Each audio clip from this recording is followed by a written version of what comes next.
Hello friends, welcome back to my channel. तो आज मैं स्टेम सेल थेरेपी के बारे में मुझे जितना पता है वो मैं शेयर करूंगी बहुत सरल भाषा में। तो स्टेम सेल थेरेपी में डैमेज टिश्यू को रिपेयर करने का पोटेंशियल होता है। जब किसी बच्चे का जन्म होता है तो जन्म के समय प्लेसेंटा और अम्बिलिकल कोर्ड के कोर्ड ब्लड में स्टेम सेल बहुत रिच होता है। तो उस स्टेम सेल से कैंसर, इम्यून डिफिशियंसी और जेनेटिक डिसऑर्डर को ट्रीट किया जाता है। तो स्टेम सेल का ऑटिज्म से क्या कनेक्शन है?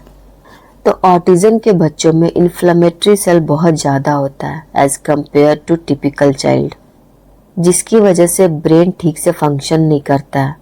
तो इन्फ्लेमेशन को काम डाउन करने के लिए और उसे रेगुलेट करने के लिए हमें इम्यूनोमॉड्यूलेशन की रिक्वायरमेंट होती है, जो कि स्टेम सेल में होता है। स्टेम सेल थेरेपी के लिए अगर किसी बच्चे के खुद का कोड ब्लड जन्म के टाइम पर प्रिजर्व नहीं किया गया था तो डोनर के थ्रू किसी और का स्टेम सेल भी लिया जाता है, या फिर बोन मैरो से स्टेम सेल लेकर बॉडी में ट्रांसफ्यूज किया जाता है।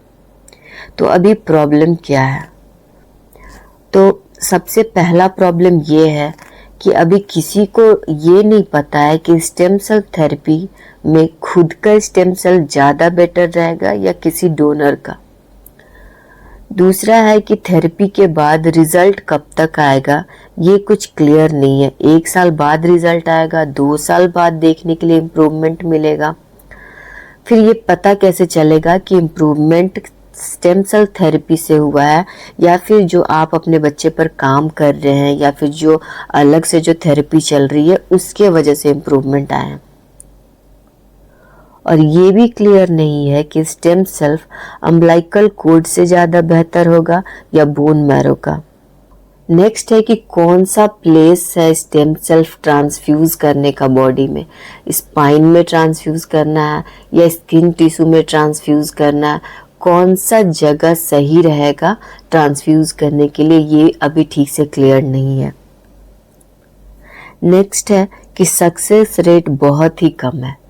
कहीं भी कोई क्लियर डाटा या एविडेंस नहीं है कि ये ऑटिज्म का क्योर है। नेक्स्ट है कि कॉस्ट, ये बहुत ही एक्सपेंसिव थेरेपी है।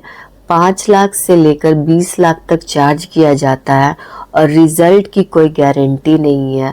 अगर इस प्रोसेस में किसी भी तरह का कोई साइड इफेक्ट होता है तो डॉक्टर या हॉस्पिटल की कोई जवाबदेही नहीं बनेगी। और ये पूरी तरह से अभी एक्सपेरिमेंटल स्टेज में है। दिसंबर 2022 में नेशनल मेडिकल कमीशन ने क्या गाइडलाइन जारी किया था, इसके बारे में हम थोड़ा सा जान लेते हैं। एक्चुअली ये आर्टिकल मुझे स्टेम सेल थेरेपी के बारे में जब मैं रिसर्च कर रही थी तब मुझे मिला, तो मैं एक बार ये आर्टिकल आपको पढ़ के सुना दे रही हूँ कि नेशनल मेडिकल कमीशन का स्टेम सेल थेरेपी के बारे में क्या कहना है।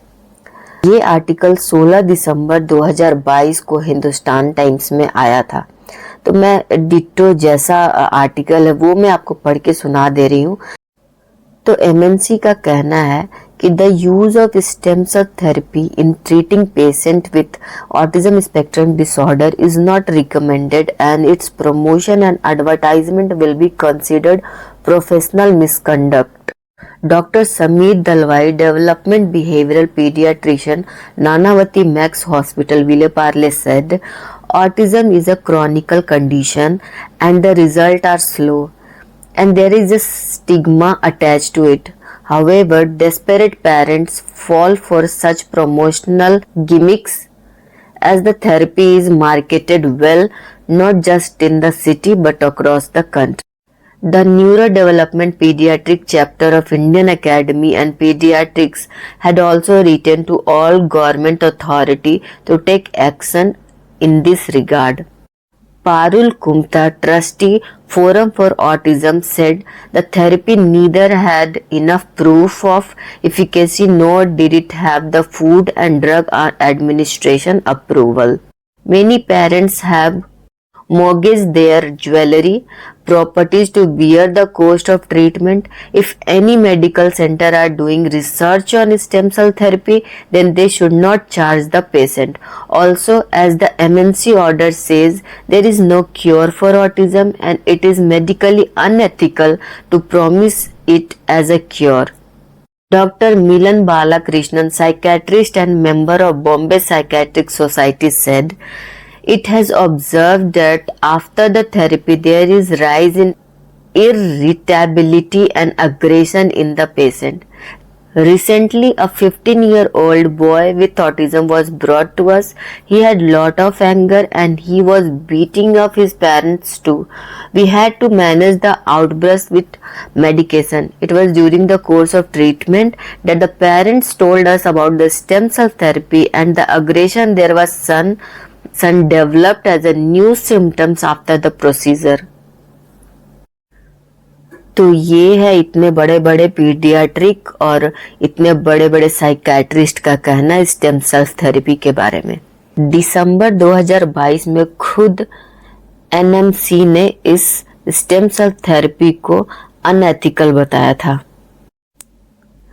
अब रिसेंटली कोर्ट ने क्या ऑर्डर दिया है, तो रिसेंटली कोर्ट ने ऑर्डर दिया है कि अभी कोई ऐसा लॉ नहीं बना है कि स्टेम सेल थेरेपी बैन है।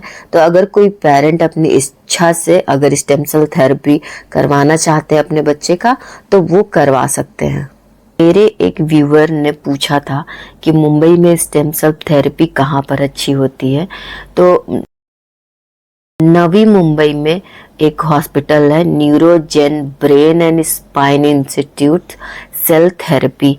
इसके बारे में मैंने बहुत सुना है और मैंने नेट पर इसका रिव्यू भी चेक किया, तो इसका रिव्यू भी ठीक है। तो इस वीडियो का सार यही है कि मेरे ख्याल से 1-2 सक्सेस स्टोरी यूट्यूब पर देखकर कोई भी ऐसा फैसला नहीं लेना चाहिए या कोई भी ऐसा प्रोसीजर नहीं करवाना चाहिए जो खुद अभी एक्सपेरिमेंटल स्टेज पर है। इसे अवॉइड करना ज़्यादा बेहतर होगा। और पर्सनली मैं इतनी जगह पर थेरेपी करा चुकी हूँ, इतने ऑटिज्म पेरेंट्स से मिल चुकी हूँ। मैंने बस 2 ऐसे ऑटिज्म पेरेंट्स से मिली हूँ जिन्होंने स्टेम सेल थेरेपी करवाई है और दोनों ने ही कहा है कि ये वेस्ट ऑफ मनी है। उनके बच्चे में कोई इम्प्रूवमेंट देखने के लिए नहीं मिला। इनफैक्ट उनके बच्चे में पहले से ज़्यादा अग्रेशन आ गया है। तो कुछ भी फैसला लेने से पहले स्पेशली स्टेम सेल थेरेपी को लेकर आप 2 बार क्रॉस चेक करें, लोगों से मिले, बात करें। बस यूट्यूब पर सक्सेस स्टोरी देख कर ना इतना बड़ा फैसला ना लें।